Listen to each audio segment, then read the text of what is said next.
Thank you, Honorable Speaker. Senator Fernandi, you can raise your concerns without necessarily imputing improper motive on a committee of the Senate. Kindly proceed to withdraw and raise your concern without having to impute improper motive.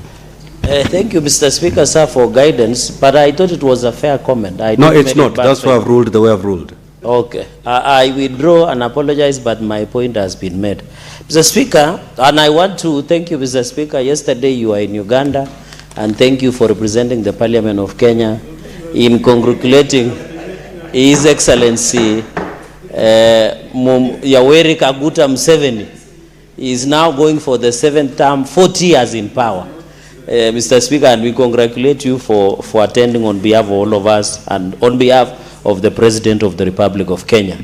Mr. Speaker, and that is why I wanted to continue looking at Article 60 on the principle of even environment, the issue of ensuring the forest land resources conservation that has been extrapolated. And Mr. Speaker, I want to take to the House when we had the climate summit that happened, and I saw Senator Kajwang, who is the chair of Climate Caucus, and I know from 18 to 21st they're having a meeting. Mr. Speaker, and I want to say, when we passed the bill during that African summit on climate change, the President has led 15 billion trees, Mr. Speaker. We appreciate, and these laws on environmental conservation, and this international conference, Mr. Speaker, is a conversation that we must take out of village mentality. Mr. Speaker, I saw a former impeached deputy president trying to cast aspersions on the African Forward, chaired by President William Ruto and Macron, President Macron, Mr. Speaker. You know, somebody who has not developed out of village mentality, and he was casting aspersions on why President William Ruto was hosting what we call Africa Forward Summit, that we develop resolutions. And this is the person who has never outgrown his village mentality somewhere in Uamunyoro, Mr. Speaker. He has not even held a meeting with the staff of an embassy. Some of us are better. Personally, I have ever sat with an ambassador of Brazil, Mr. Speaker, and you are saying you are an opposition leader and you don't know how international principles operate, Mr. Speaker. The rule on relevance. Okay. Mr. Speaker, but I was tying up with the summits that we have, because you remember in the last session, Mr. Speaker, we had African Summit on climate. And I'm underscoring the importance of international summit and engaging, because the issue of forestry and conservation and the issue of management is an international matter. It is not a village matter, the way some people want to localize through what we call villagitis and tension syndrome by some of our opposition figures. And that's why some of us miss Raila Odinga. Mr. Speaker, that is why I wanted to say on this Forest Conservation and Management Amendment Bill, which is amending, I want number 2, and I wish it would have been addressed, and I'm happy Senator Ledama is here. Mr. Speaker, we have another problem which we must confront, Mr. Speaker, the issue of forest evictees. Mr. Speaker, I know there is what we call infrastructural evictees, but now we have forest evictees. You remember we had run-in, Mr. Speaker, especially on issue of Mao. We have so many Kenyans, even what we call absentee landlords. We have people that has been displaced, Mr. Speaker. Even in my own county, Mr. Speaker, even in Meru, there are many Kenyans who, out of this issue of forest evictees, Mr. Speaker, have been evicted.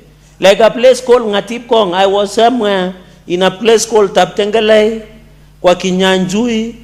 There is a place called Kapkoros. This forest, because we have 3 forests in Nandi, Mr. Speaker, to all the way to Kapchorwa, Mr. Speaker, the people have been evicted. When you go to Mgwen sub-county, when you go to Tindred constituency, when you go to Chesumei, Mgwen, and most of the because of the forest. And you know, as much as Nandi, we have 3 forests. We have Nandi North Forest, we have Tindred Forest, and we have Kimondi Forest, Mr. Speaker. But Kenyans must see. I have seen the role of what we call Registrar of Forest in clause number 6. And I agree with Senator Mahanso, there is no need to have Director General, then duplicate those functions with the Secretary of the Forest. That is Secretary of Forest Regulation. It doesn't make sense, because they do similar work, Mr. Speaker. and looking at the role that they have developed. You know, Mr. Speaker, the only solution for this forest to thrive in Narok, where Mau is, Mr. Speaker, to thrive in Nandi, to thrive in Meru, to thrive in Kilifi and coastal region on mangrove forests. The only way for the forest in Chemasusu, in Baringo, that is sharing Baringo and Nakuru County, is for the community to own these forests, is for the community to adopt a tree, Mr. Speaker. And I've seen the functions on the regulation of Secretary of Forest Regulation, Mr. Speaker. Some of them they have tried to include, including the Kenya Forest Institute on their role of seed production, issuing regulatory guidelines. Mr. Speaker, you remember, and we are lucky as a country, people like Wangari Maathai, the former Tetu Member of Parliament, who went to become Nobel laureate in terms of environment conservation and the issue of the conservation of our forests, Mr. Speaker. You remember people who stood and fought against destruction of the forest, Mr. Speaker. And that is why I want to emphasize that we must own these forests.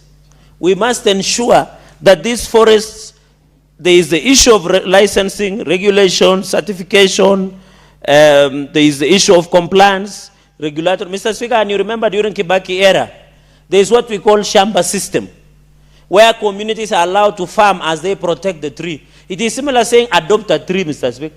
And I remember, Mr. Speaker, when the former deputy governor of Baringo passed on and we went to his home, I'm failing to recall the name where we were in Ravine, and I'm seeing the senator of Baringo is around. Mr. Speaker, and the only argument was those people was they are allowed to do shamba system within the forest of Chemasu so that they can adopt and protect. You cannot bring regulations and compliance and licensing regulatory regime through Secretary of Forest without the role of the community. The community must own the forest. That's the only way you can protect. And you remember even during Nyayo era, Mr. Speaker, you remember during Nyayo era, there was what we call Nyayo T-zones. When you drive all the way from Kakamega through Shinyalu to Kakamega Forest, all the areas surrounding the forest, Moi, I saw some people castigating Moi. They don't know what Moi has done for this country. I saw somebody saying William Ruto is a reincarnation of Mzee Moi. Moi did his part during his time, Mr. Speaker. And you remember it is Moi, and I know, you know where Kiptagich is, Senator Ladama, Mr. Speaker. Moi came with Nyayo T-zone and ensured there was a buffer zone. They ensured they grow tea around most of the forests to protect the grabiosis system of grabbing land within our forests, Mr. Speaker. And therefore, we celebrate Mzee Moi, one of the distinguished sons of Baringo and one of the great leaders, Mr. Speaker, and you will never wrap the history of Moi. He ruled this country like a colossus for 24 years, and people like Senator Chemitei grew and they were drinking milk from Nyayo era, Mr. Speaker, and that is why we have many young men and strong men, Mr. Speaker. So that is what I wanted to say on the issue of Director General that we are introducing and the issue of ensuring regulatory. We must encourage the issue of shamba system so that we can ensure, Mr. Speaker, we don't duplicate. Mr. Speaker, number 4 is on the headquarters. This bill, Mr. Speaker, I know you are a well-traveled man. You have been to Brazil. I think Brazil, there is Brasilia, Sao Paulo. Mr. Speaker, you have been to Tanzania. There is Dar es Salaam and Dodoma. There have been arguments in this country that we need to move our headquarters to Isiolo so that we decongest Nairobi. How can we say we are a house of devolution if we are saying this headquarters should be in Nairobi? These are forests. Do you see any forest in Nairobi apart from Kibiku? Or any other forest like here in Kiambu? Mr. Speaker, we should even take the headquarters of this forest service, Mr. Speaker, to be in Mau. Mr. Speaker, how do you decongest Nairobi? And I'm happy the party leader of ODM, one of the key stakeholders in governance of this country, is here. Mr. Speaker, we should encourage devolution by all instances, Mr. Speaker. And that is why we are saying, if it is forest, take it to Mau Forest headquarters. If it is tea, take it to Kericho. If it is to maize, take national cereals to be headquarters in Wasingishu. If it is tourism, take it to Kilifi or Mombasa. If it is livestock, Mandera or somewhere. Maybe like if we have other things like potatoes, we can make it the headquarters of such, Mr. Speaker. But the point I'm trying to make, it is fallacious for us as a house to agree that how do we decongest Nairobi? Nairobi is clogging. Even the leader of the governor of Nairobi, Mr. Speaker, has always told us that Nairobi is built on a swamp. God forbid if Nairobi sings today, it will sing with the entire government, Mr. Speaker, of this republic. So we must be careful as we say, let us make sure that it is headquarters of the Republic of Kenya, Mr. Speaker. And therefore underscoring the principles that we have had in Article 60 of the Constitution. Mr. Speaker, on the issue of forestry, we need to develop an would you wish to be informed by Senator Senior Counsel Mogeni? No. From the way he's behaving, I am hesitant to be informed. No, Mr. Speaker, can you protect me from this class? These who are Munyoro are now learning how to equal. Mr. Speaker, that is what I'm saying. Maybe if it was Senator Kajwang, I would have agreed because he is the chair of the Climate Caucus. Conclude your remarks. Mr. Speaker, I still have time. Mr. Speaker. I'll conclude, Mr. Speaker. What is your point of order, Senator Mogeni? Freeze my time. Actually, I just wanted to assist my friend, Senator Fonandi, and just have it on record. He has made a statement, this House of Record, to the effect that the headquarters of this institute should have been devolved to one of the counties. And he says that this draft bill says that the headquarters will be Nairobi. But, Mr. Speaker, I'd gone through this bill, and Section 29H actually says that the headquarters of the institute shall be in Kiambu County.